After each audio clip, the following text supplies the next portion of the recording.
Keterangan pers Presiden Joko Widodo pada Selasa 27 Agustus 2024 memunculkan spekulasi merupakan wawancara settingan.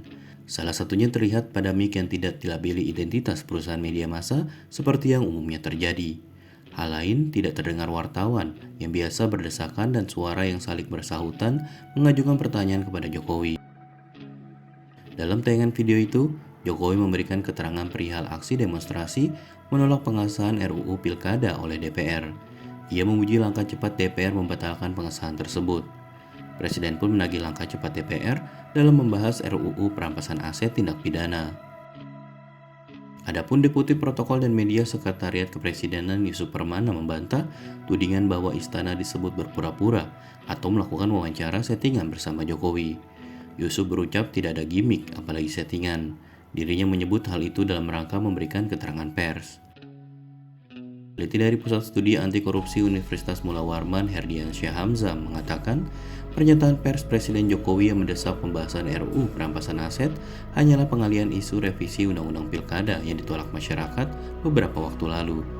Dia menduga Presiden berupaya memulihkan kepercayaan publik setelah dikritik mengenai politik dinasti menjelang akhir masa jabatannya.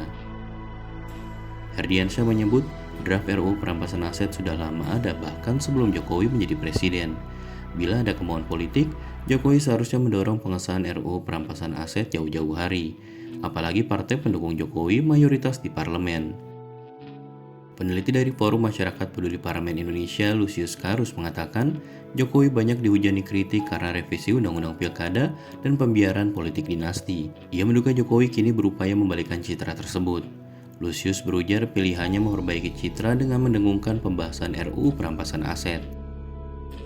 Menurut Lucius, Jokowi menyadari pembahasan RUU perampasan aset tidak akan bisa disahkan di sisa masa jabatan DPR periode ini. Setelah Presiden mengirim surpres pada Mei 2023, pimpinan DPR seharusnya menggelar rapat badan musyawarah untuk menentukan alat kelengkapan Dewan yang akan membahas RUU itu bersama pemerintah. Namun tahapan itu saja belum dilakukan. Lucius menyebut ini menunjukkan DPR dan pemerintah tak menjadikan RUU perampasan aset sebagai prioritas. Peneliti dari Indonesia Corruption Watch, Diki Anandia, mengatakan pernyataan Jokowi pada akhir masa jabatannya terkesan melempar bola panas kepada DPR. Pembahasan RUU perampasan aset sejatinya sudah lebih dari 10 tahun. Presiden memang telah mengirim surpres kepada DPR pada Mei 2023, tapi naskah akademik dan draft RUU perampasan aset itu sebetulnya sudah ada sejak 2012. Diki mengungkapkan RUU itu kemudian mengalami perubahan dan dikirim oleh tim penyusun pada 2016 kepada pemerintah. Sejak saat itu hingga 2023, sebelum dikirim surpres, draft tersebut mengendap di meja pemerintah. Diki menilai pemberantasan korupsi belum menjadi agenda prioritas pemerintah. Sepanjang 5 tahun pemerintahan Jokowi, jumlah kasus korupsi selalu meningkat. Pada 2023, terdapat 791 kasus korupsi dengan 1.695 tersangka. Jumlah ini naik dibanding pada 2022 yang sebanyak 579 kasus dengan 1.396 tersangka. Pengembalian kerugian negara akibat korupsi belum berjalan secara maksimal. Pada 2022, dari 48,7 triliun rupiah yang tercatat sebagai kerugian negara, pemulihan kerugian negara hanya 7% atau 3,8 triliun rupiah. Menurut Diki, hal tersebut terjadi karena pemerintah tidak memiliki orientasi politik dan hukum untuk mendukung upaya pemulihan aset.